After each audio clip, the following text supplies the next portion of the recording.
Hey guys, this is Claudia here from the Bookkeeping Experts. One more week of education with the Bookkeeping Experts. Yes, today we're going to cover undeposited funds. We have several videos on undeposited funds, but we feel like this is a very important subject. We like to remind you on how to take care of that. So that's one of the most important parts of cleaning up your books. So without much further ado, we're going to go straight to the subject and QuickBooks Online. There it is. Okay. So here is my sample account. Okay. And undeposited funds. Let's talk a little bit about undeposited funds. Undeposited funds is a holding account. So what it means is that transactions will go in and out. At the end of the day, we expect that the balance will be zero, right? However, some transactions will not clear until the following day or sometimes the following accounting period. Now, how do we take care of those transactions? Now, the one thing about undeposited funds is that the workflow for QuickBooks Online for income transaction is you enter the invoice, you record the payment on the invoice when the customer sends the payment, send it to undeposited funds, record the deposit. That's the important part, and then match it in banking. A lot of times, customers will miss that second or third step for the payments. Okay, and what happens is that you're basically duplicating all your income, and at the end of the day, you're paying more taxes than you were supposed to, and it's not good because you have the wrong information about your sales as well. So how to avoid that? Okay, so one thing that is important to know is that the reason why we send to undeposited funds is it's one of those accounting safety nets to make sure that every income transaction is accounted for. If you don't think it's important, I have a client that I've done, more than one client that I've done cleanups, that have found either checks that they never deposit because they stuffed it in the drawer and never deposited in the bank, or payments that was never deposited in the bank because processing error, or something like that. And I had customer that had this going on for a long time before they came to me, and we fixed that. So basically, you're losing money. We recorded that you did make that money, but it never actually got deposited into the bank, and that's a very serious problem. So with that being said, is when we send to undeposited funds, so you create an invoice here. So we're gonna go into the whole work process. And by the way, this is the new look for the invoices in QuickBooks Online. So there's a few things that look different, but everything is pretty much the same. So we're gonna put here on due on receipt, and I'm gonna put the date as last year because we're gonna show how to clean up those transactions that happened in prior period. Okay, so I send it to the customer. Let's suppose I sent it a while ago, right? So we're gonna just just save it. Okay. Oh yes, we gotta add a customer. All right. Where is my customer? Okay, there it is. So I add the customer. We're gonna save. This is just a general. So I send the customer the invoice, and the customer went ahead and paid. Now I want to record that the customer paid. So there's different ways for you to do that. Okay, one is to click on this button here, pay or view. Okay, and then actions, receive payment, and then you want to make sure that you send it to payment to deposit. Remember, it's the workflow, and there is a reason. And interesting for you to know, payment to deposit, which is undeposited funds, means we recorded the payment, but the deposit hasn't reached the bank yet. You haven't been deposited yet. So it's an asset account. It's a current asset account. So something for you to keep in mind. So the payment to deposit goes into the balance sheet. It doesn't go to the profit and loss, but the sales is recorded in the profit and loss, but that amount of money is not going to your bank yet. So it's if you don't match it correctly, it's just gonna sit in there and duplicate your payment. So we got the payment date. I'm gonna put it as last year because we're gonna clear those, right? So this is the workflow of QuickBooks. So we send it to undeposited funds, or payment to deposit, which is the same thing, by the way. It's the exactly same thing. And oh yeah, the other way to pay, and I think that's very important with the new invoicing for you to understand as well. So I had to train my staff. I had to train my staff on that. They're like, hey, QuickBooks changed the interface for the invoice. I said, yeah, I know. Okay, you still can change it back to the old one, but this is the new modern way, and there's some advantages to that. So there's some new features. Okay, so I am going to select any one here, and now if you have any sales tax, the sales tax is going to be here. If there is an error on the sales tax, or if you need to set up, you can set up here. You can set up on sales tax, right? Set up automatically sales tax based on location. We're not going to do that right now because we're just going to select it for last year. Okay, so we're focusing today on undeposited funds, but I wanted you to see the new outlook. Okay, the other way to record the payment, you see the green button? If you click on the arrow, you should be able to see, I gotta save this first. So let me save this first. And now I click here, you can receive payments. See that? So there's another way for you to receive payment on that invoice. You wanna make sure that the date is correct according to when you receive the payment. And it always goes to payments to deposit or undeposited funds. That's very important. Okay. Another thing that is important for you to notice is that the invoice date can never be for after the payment date. Okay. If not, you're gonna have an error called unapplied cash payment, which we actually cover on another video. All right, so we send all the transactions to undeposited funds because now we're gonna clear those. Okay, so if those transactions are sitting here from prior year and you already file your taxes for the prior year 2022, you just select all this transaction and you can send this into an equity account. Okay, and this is just because we're not going to dig in and find out and correct everything because your taxes was already filing correctly, and we're not going to go there. We're not going to redo your taxes or anything like that. So we're not going to mess up your books for whatever was posted on prior years either. So what we're going to do here is we're not going to select, we're going to create add funds to this deposit, and we're going to create a negative amount into an equity account, which is going to remove this deposit and put it on the balance sheet. And usually you can put it under retained earnings, but it depends on your CPA. It's up to, some people prefer to have a separate account for like this prior year discrepancy or something like that. But like I said, it is an equity account. So we're going to look for an equity account. So like I said, I'm going to just record to retain earnings because ultimately is where it should be going to. It's just error for prior years.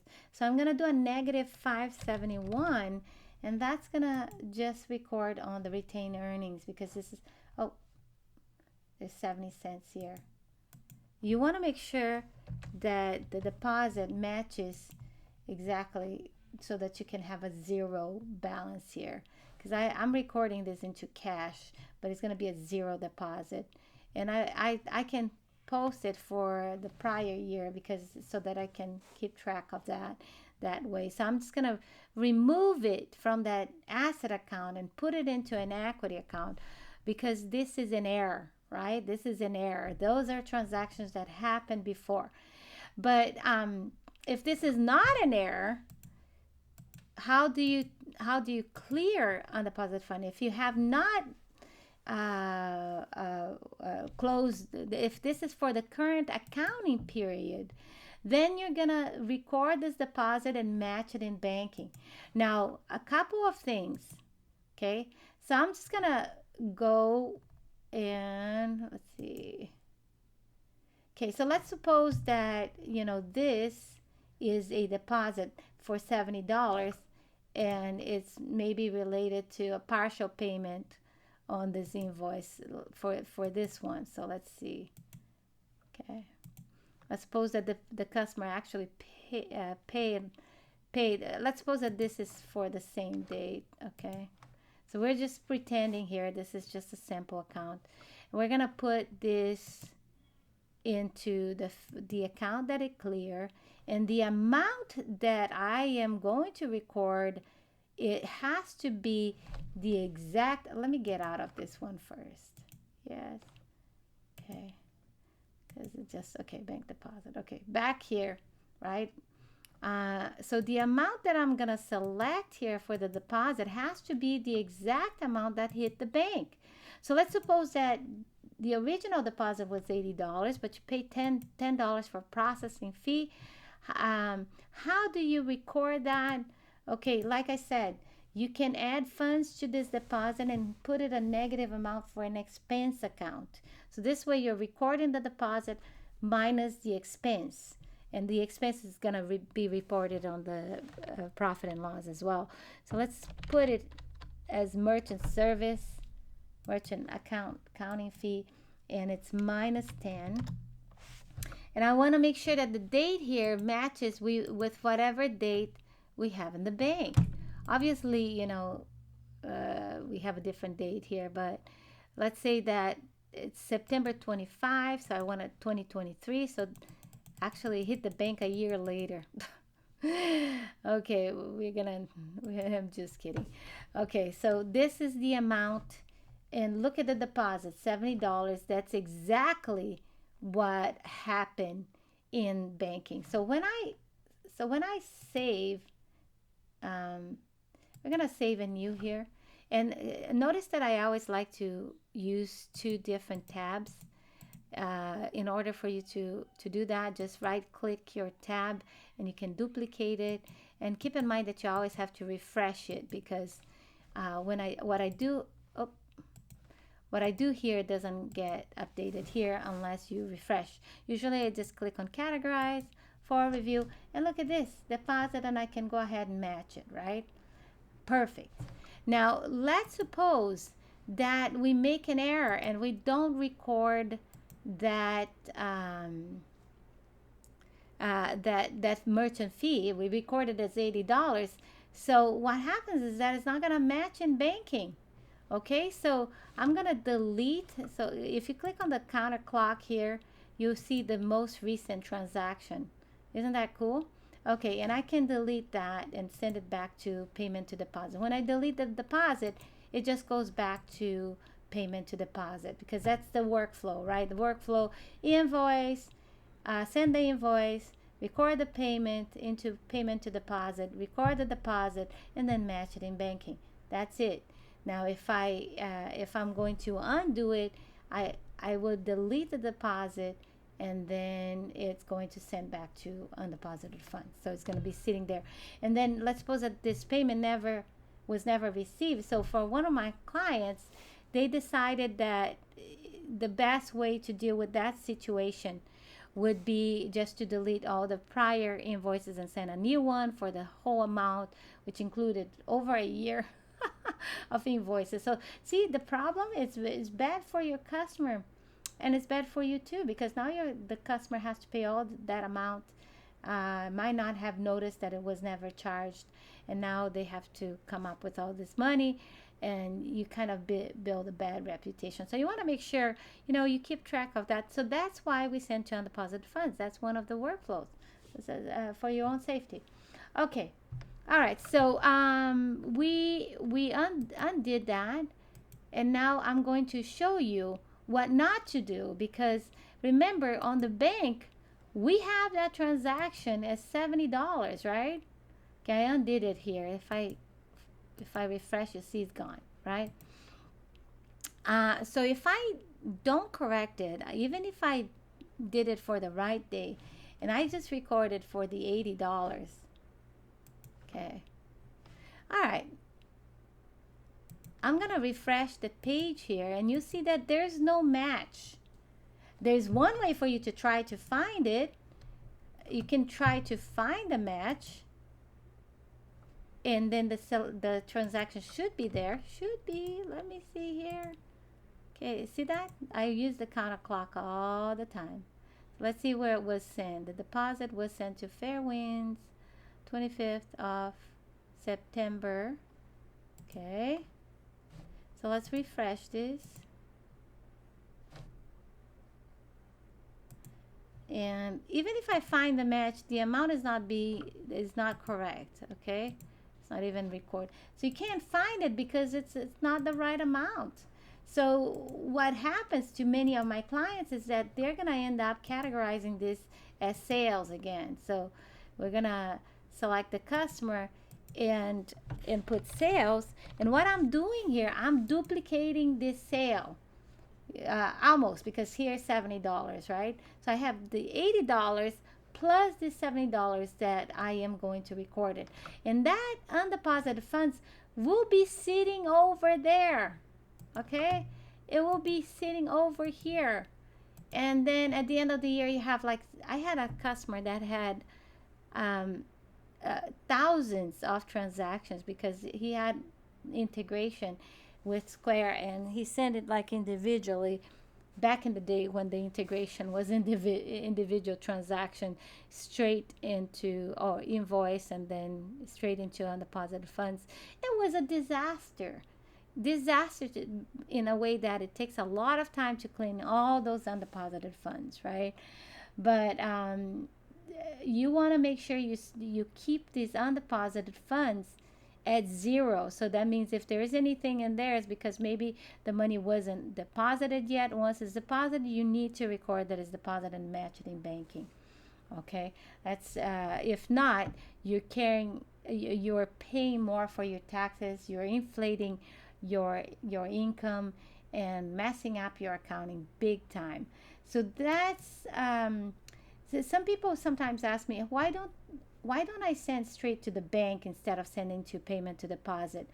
Well, if you don't, you should reconcile your account anyways. But if you don't reconcile your account, you're definitely going to possibly duplicate the transaction. But because, once again, if for whatever reason it's not matching, either because you created a rule to accept those transactions automatically, which I have seen I have seen from prior customers, or if you whatever other reason that you didn't match, you're gonna have your bank statement all messed up and your sales statement all messed up. So there's actually two things you're gonna have messed up, because in your bank balance, see the bank balance here, it's messed up because obviously we still have transactions over here, but there could be some duplication here, because it's quite off.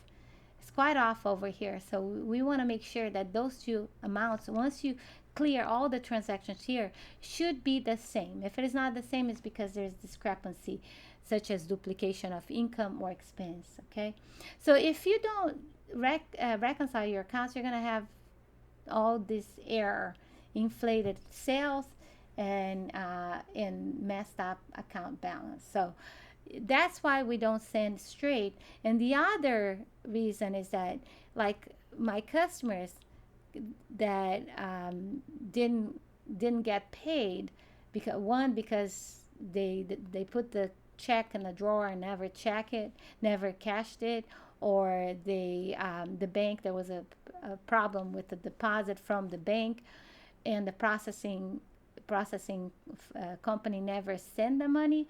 So he would never know it. He would never know it. So he would have missed on thousands of dollars, right? And for him, it was thousands of dollars. Can you believe it? Yeah. And for a big corporation, that could be millions of dollars. So that is a very important safety tool, accounting safety tool, to make sure that every transaction is accounted for, which is undeposited funds or payment to deposit. So that's why we use that, okay? That's why we don't send it straight to the bank. All right. Okay, that's it for today. Yay for undeposited funds. Okay, we're going to go back here. So, as I said, that's how we clear your undeposited funds. Now, some accounting firms will record those transactions, or at the end of they want to empty the undeposited funds. And what they do is just they do a journal entry, and that doesn't fix the problem.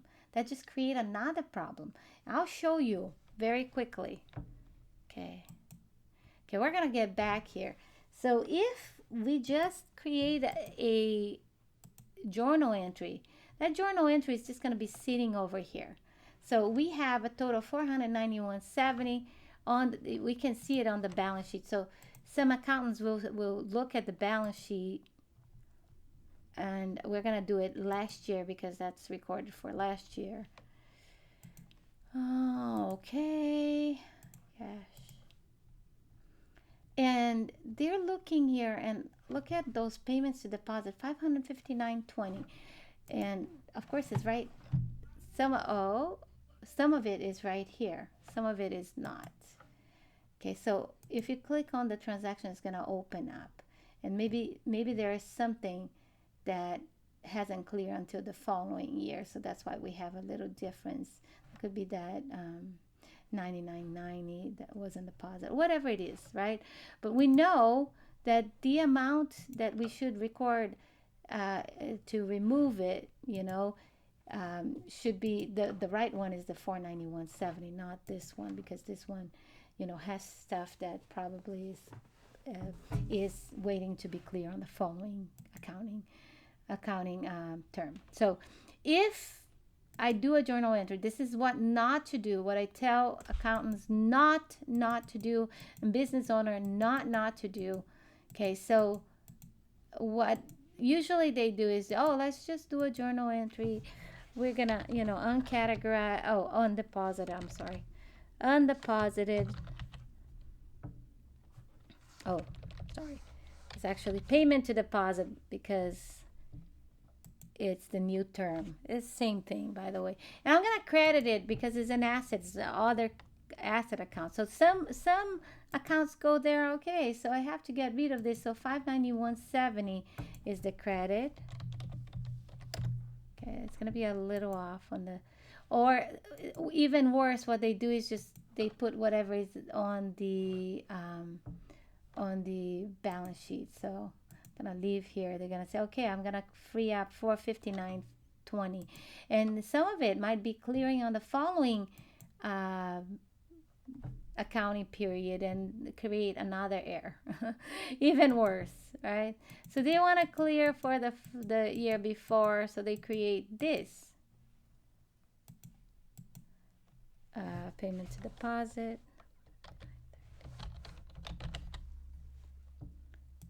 And it's $459.30. You think, okay, I'm resolving the problem here, and they're just gonna put it under the equity account that we talk about, or maybe even retained earnings. But they think that or even they're gonna do sales, but you can't do sales because you're gonna mess up the prior year, or maybe they do it because they didn't use the numbers here and they just want to be. But anyhow, this is what not to do, and I'll show you why. So we're gonna save this. Okay, so they created a journal entry that's gonna show up right here. All right, so see that yeah. So when I select all these transactions to clear, oh, and I put the wrong amount, 459. Yeah, so I put the wrong amount, so it's gonna be the wrong amount. See, so one more mistake here, and then it's gonna be 3240 error, because this is not the same thing as was on the journal, on the balance sheet. So when you record this amount, and sometimes they record it to, I don't know, to cash, whatever, or record it elsewhere, or record it on in the that account here. So you gotta save a new, and they think, okay, I fixed the problem with the balance sheet, but no, they didn't. Okay, so now I have a negative amount. See that? So it didn't quite fix it, and sometimes they don't even clear this transaction. So I have a problem.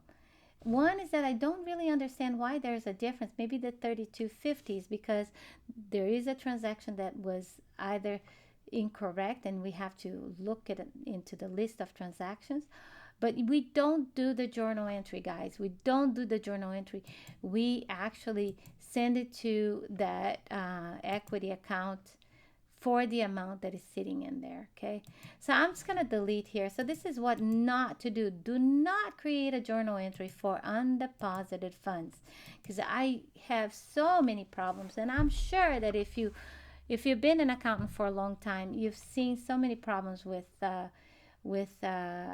journal entries that's sitting in there, and then you're trying to correct it. It doesn't correct, and it mess up the balance sheet. And sometimes you can't even find what transaction was, because there's like hundreds or thousands of transactions that happen through the year. So not a good thing to do. Don't use journal entry.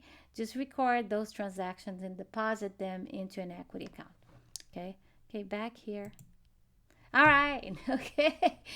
Okay, so this is it for undeposited funds, or payment to deposit. But if you have any further question, because that's a big subject here, and on the cleanup job, either if you're a business owner, or if you're an accountant or bookkeeper, that's the first part that you want to be able to clear, because undeposited funds should be eventually, zero out. Of course, like I said, there are occasions when there is a balance in the undeposited fund, and that's because maybe we deposit in the bank on the 31st of December, but it cleared the bank on the 1st of January.